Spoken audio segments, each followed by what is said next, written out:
Hey guys, स्वागत है आपका मेरे इस यूट्यूब चैनल पे। और आज हम बात करने वाले हैं वर्ष 2004 में बनी एक हॉलीवुड मूवी द टर्मिनल की। मूवी की शुरुआत होती है और हमें न्यूयॉर्क एयरपोर्ट दिखाया जाता है। रोज की तरह न्यूयॉर्क आने वाले लोगों की आज भी यहाँ काफी भीड़ है। इस भीड़ में हम विक्टर नावोर्स्की नामक एक आदमी को देखते हैं जो क्राकोजिया से न्यूयॉर्क अपने किसी काम से आया हुआ है। लेकिन जब उसके पासपोर्ट को चेक किया जाता है तो उसे न्यूयॉर्क सिटी नहीं जाने दिया जाता।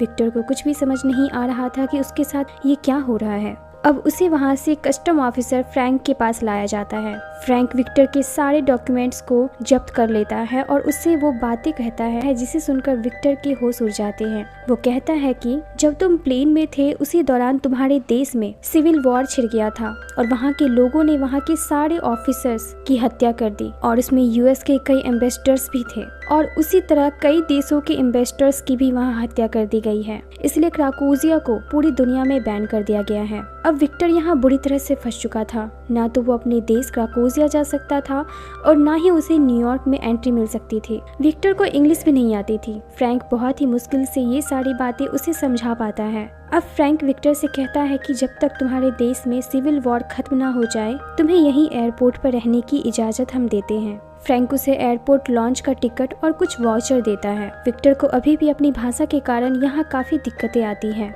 बहुत ही मुश्किलों से वो कोई भी बात समझ पाता है। अब जैसे ही विक्टर बाहर आता है वो टीवी पर न्यूज़ देखता है कि रिपब्लिक ऑफ क्राकोजिया पर एयर स्ट्राइक हुआ है और वहाँ के राष्ट्रपति को भी मार दिया गया है। अपने देश की ऐसी हालत देखकर विक्टर की आंखों में आंसू आ जाते हैं क्योंकि वो वहाँ फंसे अपने परिवार के बारे में भी सोचता है।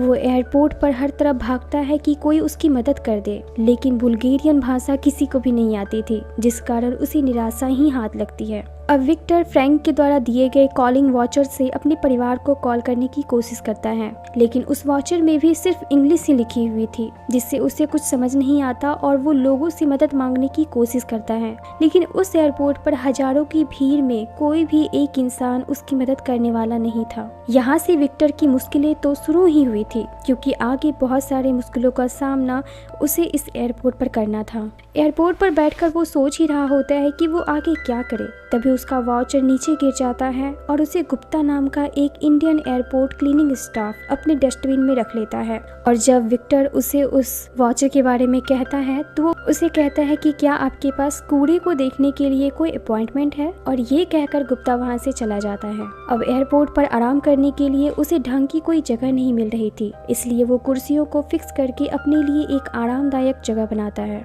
हम विक्टर के पास एक कैन देखते हैं जिसे वो अपने पास बहुत ही संभाल के रखता है। हमें नहीं पता होता है कि उसमें है क्या, लेकिन इस बात की जानकारी हमें आगे मिलेगी। अब इसी तरह बीतते वक्त के साथ विक्टर ने एयरपोर्ट को ही अपना घर मान लिया था। वो अपना सारा डेली रूटीन का काम एयरपोर्ट पर ही करने लगता है। विक्टर बार बार कस्टम इमिग्रेशन ऑफिसर टॉरेस के पास जाता है ताकि उसे न्यूयॉर्क जाने का परमिशन मिल जाए, लेकिन हर बार वो वहाँ से निराश होकर वापस लौटता है। विक्टर की ये सारी हरकतें फ्रैंक कैमरे से देखता रहता है और वो अब विक्टर को किसी भी कीमत पर इस एयरपोर्ट से हटाना चाहता था क्योंकि इससे उसके एयरपोर्ट की बदनामी हो रही थी। फ्रैंक को पता चलता है कि उसके बॉस की जल्द ही रिटायरमेंट होने वाली है, जिसके बाद वो पोजीशन फ्रैंक को मिलेगी, यानी कि फ्रैंक का प्रमोशन होने वाला था। इसलिए वो विक्टर की बात अपने बॉस को नहीं बताता, जिससे कि उसके प्रमोशन में किसी भी तरह की रुकावट आए। अब फ्रैंक विक्टर को अपने ऑफिस में बुलाता है और उससे कहता है कि मैं तुम्हें इनलीगली यहाँ से बाहर निकाल सकता हूँ। इसके लिए तुम्हें 12 बजे का इंतजार करना पड़ेगा, जब गार्ड्स 5 मिनट के लिए अपनी ड्यूटी पर नहीं रहेंगे। दरअसल ये फ्रैंक की चाल होती है कि वो किसी तरह विक्टर को एयरपोर्ट से बाहर निकाल दे, जिससे कि उसे न्यूयॉर्क में इनलीगल तरह से एंट्री करने के जुर्म में अरेस्ट कर लिया जाए। अब जैसे ही विक्टर एयरपोर्ट से बाहर निकलने वाला होता है उसे ये बात समझ आ जाती है कि ये सब फ्रैंक कर रहा है। वो चाहता है कि उसे पुलिस अरेस्ट कर ले, लेकिन विक्टर फ्रैंक के प्लान पर पानी फेर देता है। एक दिन विक्टर की मुलाकात एयरपोर्ट पर एक एयर होस्टेस से होती है जो फर्श गीली होने के कारण गिर जाती है और विक्टर उसकी मदद करता है। विक्टर को वो काफी पसंद आती है, लेकिन तभी विक्टर को पता चलता है कि उसका एक बॉयफ्रेंड है जिससे विक्टर का दिल टूट जाता है। उसका नाम एमेलिया होता है। अब हम एयरपोर्ट पर गुप्ता को देखते हैं जो विक्टर को काफी नोटिस करता है। उसे लगता है कि विक्टर एक CIA एजेंट है और वो एयरपोर्ट पर सभी पर नजर रखने के लिए यहाँ आया हुआ है। हम देखते हैं कि विक्टर ने काफी दिनों से भरपेट खाना नहीं खाया था क्योंकि उसके पास जो पैसे थे उसे अब यहाँ पर एक्सेप्ट नहीं किया जाता था। इसलिए वो लोगों से खाना मांगने की कोशिश करता था, लेकिन लोग उसे खाना देने की बजाय उसे डस्टबिन में डाल देते थे। तभी विक्टर देखता है कि एयरपोर्ट पर एक लड़की ट्रॉली को जमा कर मशीन में लगाती है और उससे उसे कुछ डॉलर्स मिलते हैं। अब विक्टर भी ये काम करने लगता है जिससे कि उसे थोड़े बहुत पैसे मिलने लगते हैं और वो उसे खाना खाने लगता है। इसी दौरान विक्टर हर रोज एक बार कस्टम लेडी टॉरेस के पास भी जाता था जिससे कि उसे यहाँ से जाने का परमिट मिल सके, लेकिन वहाँ जाने से विक्टर को कोई भी फायदा नहीं होता। एक दिन विक्टर टीवी में अपने देश की न्यूज को देखता है और उसे पढ़ने की कोशिश करता है। क्योंकि वो इंग्लिश में होता है इसलिए वो उसे सही ढंग से नहीं पढ़ पाता।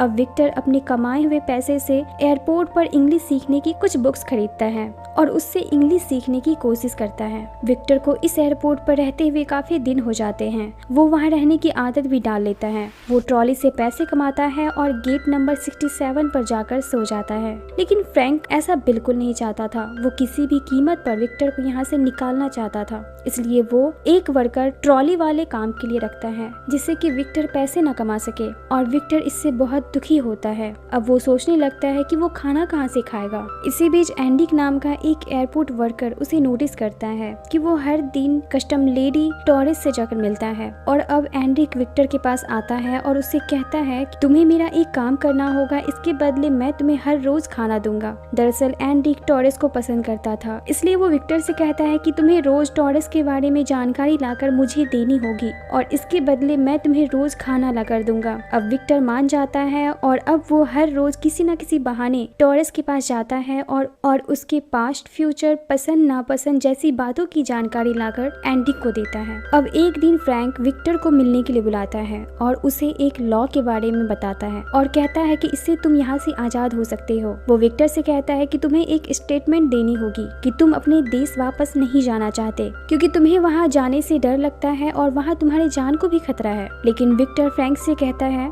मैं झूठ नहीं बोल सकता क्योंकि मुझे अपने देश से प्यार है और मुझे वहाँ जाने से बिल्कुल डर नहीं लगता क्योंकि वहाँ मेरा घर है जहाँ मेरी फैमिली रहती है। और अब एक बार फिर से फ्रैंक का प्लान फेल हो जाता है। जैसे ही विक्टर वहाँ से बाहर निकलता है वो देखता है कि अमेलिया फोन पर अपने बॉयफ्रेंड से झगड़ रही थी और रो भी रही थी। विक्टर भी बगल में फोन करने के बहाने उसकी बातें सुनने लगता है और उसे अपना रुमाल आंसू पोंछने के लिए देता है। और जब अमेलिया नोटिस करती है कि विक्टर फोन करने के बहाने उसकी बातें सुन रहा था तो वो उसे कहती है ऑल मैन आर लायर। इसके बाद विक्टर उसे अपने बारे में बताता है और कहता है कि मैंने ही एयरपोर्ट पर आपकी मदद की थी। बातों ही बातों में इन दोनों की दोस्ती हो जाती है और अमेलिया विक्टर से रेस्टोरेंट में जाने के लिए कहती है, लेकिन विक्टर मना कर देता है क्योंकि अमेलिया को जो डिश खानी थी उसके लिए $40 लगते जो कि विक्टर के पास अभी नहीं थे। लेकिन अब विक्टर काम की तलाश में इधर उधर एयरपोर्ट पर भटकने लगता है ताकि वो अमेलिया को डेट पर ले जा सके, लेकिन कोई भी आदमी उसे काम देने से मना कर देता है क्योंकि उसके पास उसके डॉक्यूमेंट्स नहीं थे।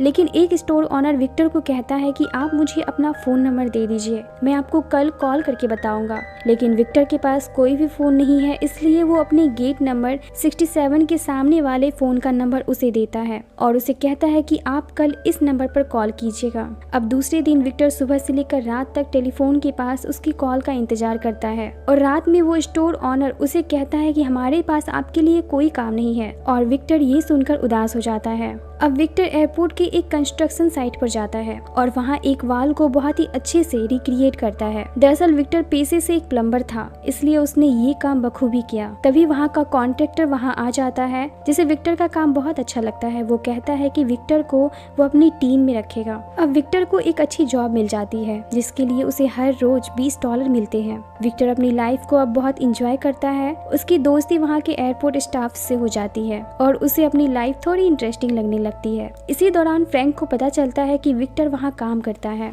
और अब वो फिर से विक्टर के पीछे लग जाता है और उसे एयरपोर्ट के एक कमरे में बंद कर देता है, ये कहकर कि वो एयरपोर्ट के रूल्स को तोड़ने की कोशिश कर रहा है। अब एक दिन हम देखते हैं कि एयरपोर्ट पर एक रशियन आदमी को पकड़ा गया है जो न्यूयॉर्क से अपने पिता के लिए मेडिसिन लेकर जा रहा था क्योंकि उसके पिता बहुत बीमार थे और उसे अपने पिता को बचाना था, लेकिन उसके पास उस दवा की कोई भी लीगल डॉक्यूमेंट नहीं थी। इसलिए फ्रैंक और उसकी टीम उसे अरेस्ट कर लेते लेते हैं। लेकिन वो आदमी बहुत देर से कुछ कहने की कोशिश कर रहा था जिसे वे लोग समझ नहीं पाते। तभी फ्रैंक को याद आता है कि विक्टर को भी रशियन भाषा आती है और वो विक्टर को वहाँ लाता है और विक्टर उससे बात करता है। अब विक्टर को पता चलता है कि ये दवाई उसके पिता की जान बचाने के लिए बहुत जरूरी है और वो आदमी विक्टर के सामने हाथ जोड़ने लगता है और कहता है कि मुझे किसी तरह बचा लो। विक्टर जो कि बहुत टाइम से एयरपोर्ट पर रह रहा था, उसे वहाँ की रूल्स के बारे में अच्छी तरह से पता चल चुका था। तभी उसे याद आता है कि एयरपोर्ट पर किसी भी एनिमल्स की दवाई पर कोई भी रूल्स लागू नहीं होते और वो फ्रैंक से कहता है कि ये दवाई इसके पिता के लिए नहीं बल्कि इसकी बकरी के लिए है। और ना चाहते हुए भी फ्रैंक को उस आदमी को छोड़ना पड़ता है और वो आदमी विक्टर के गले लग जाता है और इस बात के लिए उसे थैंक्स बोलता है। फ्रैंक को विक्टर की बातों पर काफी गुस्सा आता है क्योंकि वो जानता था कि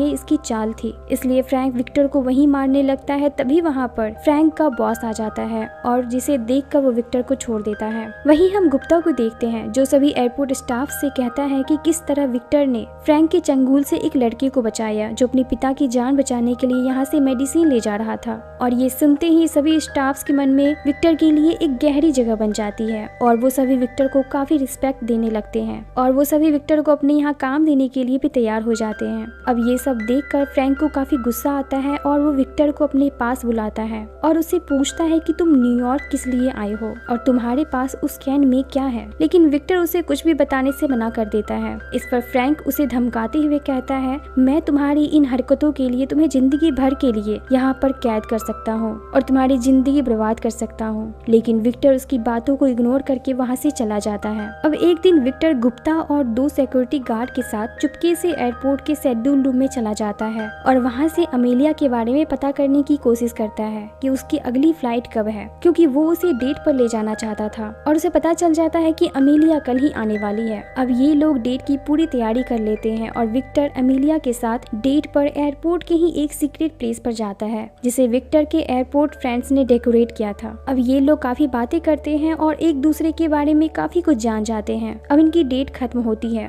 और ये दोनों फिर से 13 दिन बाद मिलने वाले थे। जाते जाते विक्टर अमेलिया से एक सवाल पूछता है कि नेपोलियन ने अपनी वाइफ को आखिरी बार कौन सा गिफ्ट दिया था, लेकिन अमेलिया उसके सवाल का जवाब नहीं दे पाती। तो इस पर विक्टर कहता है कि मैं 13 दिन बाद इस सवाल का जवाब तुम्हें दूंगा। अब विक्टर अमेलिया के लिए एक सरप्राइज प्लान करने लगता है और उसके लिए एक सीक्रेट चीज बना रहा होता है। तभी वहाँ पर एंडी आ जाता है और वो विक्टर से कहता है कि मैंने सोच लिया है कि मैं टॉरेस से शादी करूंगा और इसके लिए तुम्हें मेरी आखिरी बार मदद करनी होगी। अब अगले दिन विक्टर टॉरेस के पास जाता है और उसे अपने फॉर्म के साथ एक वेडिंग रिंग देता है और उसे एंडिक के बारे में सारी बातें बताता है और वो उसे कहता है कि एंडिक तुमसे बहुत प्यार करता है और वो तुम्हारा कैफे में इंतजार कर रहा है। और अब टॉरेस एंडिक के पास जाती है और उसे अपनी रिंग दिखाती है जो उसने पहन ली थी। ये देखकर एंडिक बहुत खुश हो जाता है और दोनों फाइनली शादी कर लेते हैं। और अब 13 दिन बीत जाते हैं और एमेलिया विक्टर से मिलने के लिए एयरपोर्ट आती है, लेकिन तभी फ्रैंक उसे अपने पास बुलाता है और उसे विक्टर के अगेंस्ट भड़काने लगता है और वो कामयाब भी हो जाता है। अब एमेलिया विक्टर के पास जाती है और वो विक्टर से पूछती है कि आखिर तुम न्यूयॉर्क क्यों आए हो। इससे पहले कि विक्टर उसे इस बात का जवाब देता, वो उसे अपना सरप्राइज दिखाता है जिसे उसने पिछले 13 दिनों से तैयार किया था। वो एक फाउंटेन होता है। ये फाउंटेन बिल्कुल उसी तरह का होता है जिस तरह का नेपोलियन ने अपनी वाइफ को बना कर दिया था। अमेलिया ये देखकर काफी खुश हो जाती है। अब विक्टर अमेलिया को बताता है कि वो न्यूयॉर्क क्यों आया हुआ है। वो उस केन को ओपन करता है और उसमें से एक पेपर कटिंग निकालता है जिसमें एक म्यूजिक बैंड ग्रुप की फोटो होती है। उस ग्रुप को विक्टर के पापा काफी पसंद करते थे और उनका ड्रीम था कि वो उन सारे म्यूजिक बैंड मेंबर्स को लेटर लिखे, लेकिन सभी के जवाब आने में पूरे 40 साल लग गए, सिर्फ एक को छोड़कर। इस दौरान विक्टर के पापा की मौत हो गई, लेकिन उस आखिरी ग्रुप मेंबर का जवाब अब तक नहीं आया था और विक्टर अपने पापा के इसी ड्रीम को पूरा करने के लिए न्यूयॉर्क आया हुआ था। ये सुनकर अमेलिया की आंखों में आंसू आ जाता है और वो कहती है, तुम इतने दिनों से अपने पापा के लिए यहाँ रुके हुए हो। इस पर विक्टर कहता है कि मेरे पापा ने अपनी ड्रीम को पूरा करने के लिए पूरे 40 साल इंतजार किया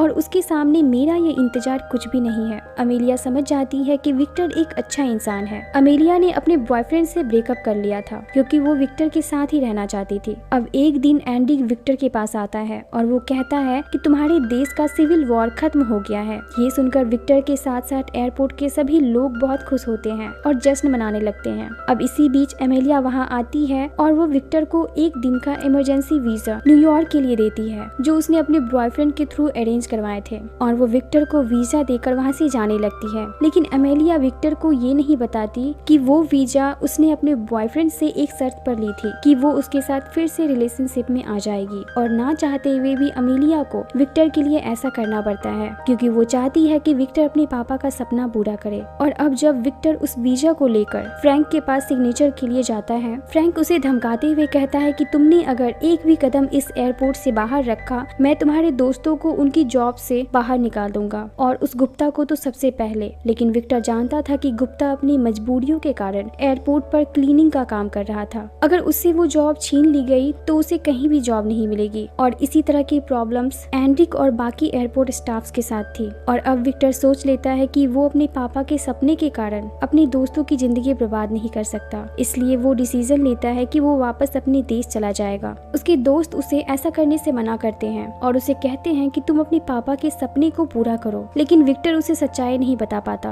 और वहाँ से जाने लगता है। और सबसे आखिरी में वो गुप्ता से मिलता है और गुप्ता उसे कहता है कि तुम कायर हो, इसलिए तुम फ्रैंक से डर गए हो, तुम यहाँ से डर के भाग रहे हो। लेकिन विक्टर कुछ भी नहीं कहता और वहाँ से निकल जाता है। तभी वहाँ एक सिक्योरिटी गार्ड आकर गुप्ता को सारी सच्चाई बता देता है। और अब गुप्ता ये सुनकर रनवे पर जाता है और क्राकोजिया जाने वाले प्लेन के सामने खड़ा हो जाता है, जिससे वो प्लेन रुक जाता है। और अब विक्टर को एक दिन का टाइम मिल जाता है न्यूयॉर्क जाकर अपने पिता के सपने को पूरा करने का। अब जब फ्रैंक को ये बात पता चलती है तो वो सारे सिक्योरिटी गार्ड्स को मेन गेट ब्लॉक करने के लिए कहता है। अब जैसे ही विक्टर न्यूयॉर्क के लिए निकलता है, एयरपोर्ट के सारे लोग उसे गेट तक छोड़ने के लिए आते हैं। तभी विक्टर को सामने सिक्योरिटी गार्ड्स दिखते हैं। अब वो विक्टर को रोक देते हैं, लेकिन सभी को विक्टर की सच्चाई पता होती है और वो जानती हैं कि फ्रैंक विक्टर के साथ बहुत गलत कर रहा है। अब उसमें से एक गार्ड सामने आता है और वो अपना जैकेट निकालकर विक्टर को देता है और उसे कहता है कि बाहर बहुत ठंड है, इसलिए तुम्हें इसकी जरूरत पड़ेगी। जैसे ही विक्टर अपना पहला कदम अमेरिका में रखता है, उसे बहुत सुकून मिलता है, क्योंकि फाइनली वो अपने पिता के सपने को पूरा करने वाला था। तभी उसे गेट के बाहर एमेलिया दिखती है। उसे देखकर विक्टर मुस्कुराता है और उसे थैंक्स कहता है। और अब विक्टर उस आखिरी फेमस सिंगर के पास जाता है और उससे उसका ऑटोग्राफ लेता है और अपने पिता के सपने को पूरा कर देता है। ये मूवी एक सच्ची कहानी पर आधारित है और इसके मेन किरदार का नाम था मेहरान करीमी, जिसने पेरिस के एयरपोर्ट पर पूरे 18 साल गुजार दिए और वर्ष 2022 में हार्ट अटैक के कारण पेरिस एयरपोर्ट पर ही उनकी मौत हो गई। इसी के साथ इस मूवी का द एंड होता है। इसी तरह की मूवीज एक्सप्लेनेशन वीडियोस देखने के लिए मेरे वीडियोस को लाइक करें और चैनल को सब्सक्राइब जरूर करें। Thank you.